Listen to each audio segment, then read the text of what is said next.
Tudo bem, pessoal? De volta aqui no meu canal, no YouTube, para a gente comentar especialmente o jogo desta segunda-feira do Santos contra o Coritiba, 8 horas da noite, na Vila Belmiro. Jogo muito importante, porque o Santos vai pegar um adversário que vem em uma situação complicada, ruim, não vence fora de casa, está pressionadíssimo pela sua torcida, porque em casa também não consegue ganhar. E o Santos tem uma ótima oportunidade para somar mais 3 pontos na tabela de classificação e, quem sabe, começar a abrir diferença em relação aos seus concorrentes nesta Série B. Vamos falar sobre o jogo contra o Coritiba, portanto, nesta segunda-feira, e vamos dar uma fechadinha em relação aos negócios do Santos, tá?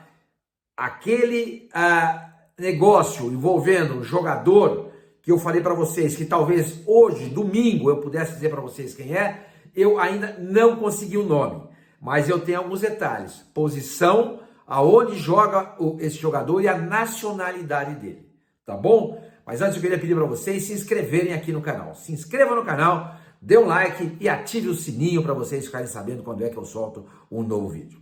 Pessoal, o negócio é o seguinte, o Santos, como a gente bem sabe, é o líder do campeonato com 29 pontos ganhos. Tem um ponto a mais do que o Vila Nova, que tem 28, tá? O Vila vai jogar em Campinas contra a Ponte Preta. É um jogo difícil?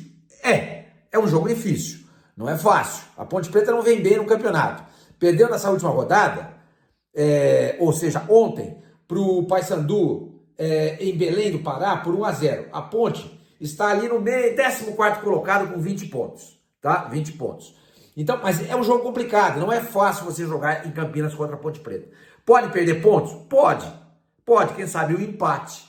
Se o Santos conseguir vencer o Coritiba, ele vai a 32 pontos, e o América o Vila Nova empatando com a Ponte Preta, ele vai para 28. Só que o América tem um jogo mais fácil, tá? O América vai pegar o Ituano, o Ituano que faz uma campanha melancólica, está na zona de rebaixamento, e a chance do América vencer é grande. Mas nesse caso, mesmo que o América vença o Ituano, ele vai a 30 pontos. O Santos, com a vitória diante do Coritiba, iria a 32. Seriam 2 pontos de vantagem em relação ao segundo colocado. Agora, se o América, por exemplo, empatar o jogo, o Santos vai conseguir abrir uma vantagem de 3 pontos em relação ao segundo colocado, se tudo pensando em empate entre Vila Nova e Ponte Preta e América e Ituano. Ou seja, o Santos pode abrir 3 a 4 pontos sobre o segundo colocado, dependendo do desempenho desses times, né, América e também o Vila Nova, desde que o Santos vença a partida, obviamente. O Santos tem uma ótima oportunidade de ganhar esse jogo, tá? O Santos não perde para o Coritiba na Vila Belmiro, eu até fiz uma pesquisa aqui, desde 2011. São 10 jogos, com 8 vitórias do Santos e 2 empates. Tá? Então o Santos tem uma ampla vantagem em relação ao Coritiba. Mais ainda, o Coritiba, nesta Série B, não venceu fora de casa, como visitante. São 7 jogos, com 3 empates e 4 derrotas.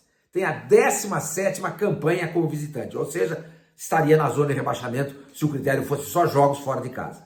Quer dizer, o Coritiba, quando joga como visitante, não desempenha bem. Mas também, como local, como mandante, como anfitrião, o Coritiba não vem bem. A situação do Coritiba, aliás, é bem complicada, né? O Coritiba não vence há 5 jogos e está mais próximo da zona de rebaixamento para a Série C do que para o acesso para a Série A. O Coxa está na 11ª colocação com 20 pontos, 3 a mais do que o Botafogo de Ribeirão Preto, que soma 17. Deixa eu dar uma checada aqui, porque essa anotação eu já tinha feito. O Coxa está, nesse momento, Coritiba na 13ª colocação, tá? 13ª colocação. Eu tinha falado que estava na 11ª, não. Com os resultados desse domingo, ele caiu mais ainda. Foi para a 13ª colocação e ele está, nesse momento, com 20 pontos, 2 a mais do que o Botafogo, que está na 17ª colocação. Ele é o primeiro time na zona do rebaixamento, tá?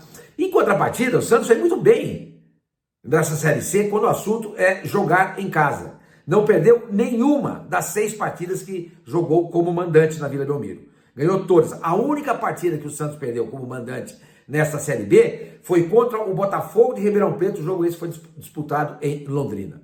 Mas se a gente colocar a partida contra o Palmeiras, que foi o primeiro jogo das finais do Campeonato Paulista deste ano, a sequência de vitória do Santos na Vila Belmiro é de 7 vitórias. 7 vitórias, tá? Então o Santos tem uma ótima oportunidade, repito, para fazer, 3 pontos nesse jogo contra o Coritiba e quem sabe abrir uma vantagem legal. O time já foi definido pelo técnico Fábio Carilli, tá? O Juliano volta, treinou normalmente, está relacionado e vai ser titular nessa partida contra o Coritiba. Então o time do Santos vai ser o seguinte: Brazão, Sherman, Gil, Jair e Escobar, Schmidt, Pituca e Juliano, Otero, Furque e Guilherme.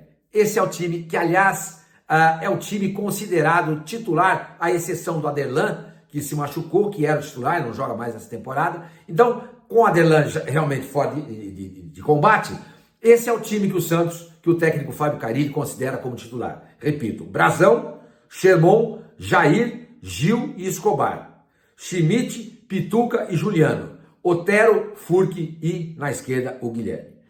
Uma observação, tá? Algumas observações, tá? Por exemplo, o Patrick está relacionado. Para quê? Para quê? Para não deixar o cara emburrado? Para ele não ficar fazendo biquinho? E nem beicinho? Para que você coloca o Patrick nessa relação e deixa ele fora, por exemplo, o Patati? Tá? Eu sei que vocês não gostam do Patati. Eu sei. Meu filho também é santista, não gosta dele. Eu acho importante você ter um jogador desse tipo no banco, se você tiver uma emergência qualquer. Porque se você tiver uma emergência e precisar ganhar o jogo, você vai colocar o Patrick? Não dá. Ah, não, senhor Mani, mas aí se o Santos precisar segurar o jogo, você vai colocar o Patrick? O Patrick é um jogador que sabe defender também? Não sabe. O Patrick não serve para nada. Não serve para nada. Esse Patrick que está no Santos hoje não serve para nada. Não é nem de longe aquele jogador do Internacional e nem o que jogou no São Paulo antes de ir para o Atlético Mineiro. Esse Patrick que está no Santos se aproxima muito mais do Patrick do Atlético do que o Patrick do São Paulo e do Internacional.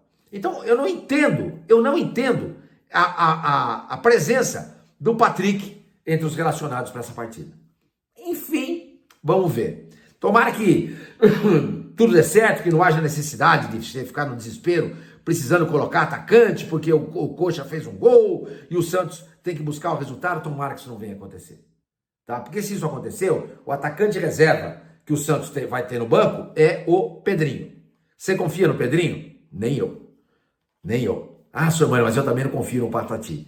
Eu respeito sua opinião, mas eu confio mais no Patati do que no Pedrinho. Mas enfim, o técnico é o Carilli, o Santos é o líder do campeonato e vem fazendo uma campanha que leva a sua torcida nesse momento a acreditar no acesso para o ano que vem da Série A do Campeonato Brasileiro. Lembrando que o Santos, no ano que vem, já tem garantido Copa do Brasil, por conta da participação no Campeonato Paulista, foi vice-campeão paulista, o próprio Campeonato Paulista, e vai ter um Campeonato Brasileiro da Série A muito provavelmente.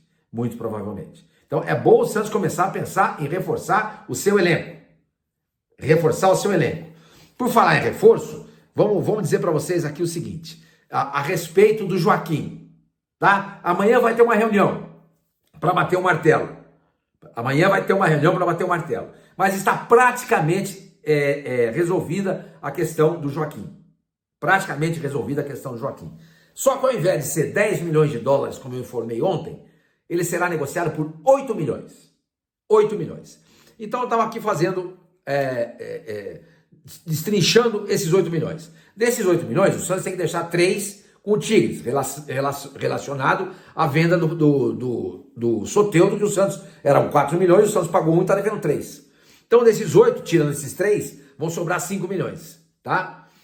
Agora, o Santos, o Cuiabá tem direito a 30%, e não 40%, 30% do Joaquim, entendeu? Mas você não vai tirar 30% de 5 milhões, você tem que tirar 30% em cima da venda total, o que daria 2 milhões e 400 mil dólares.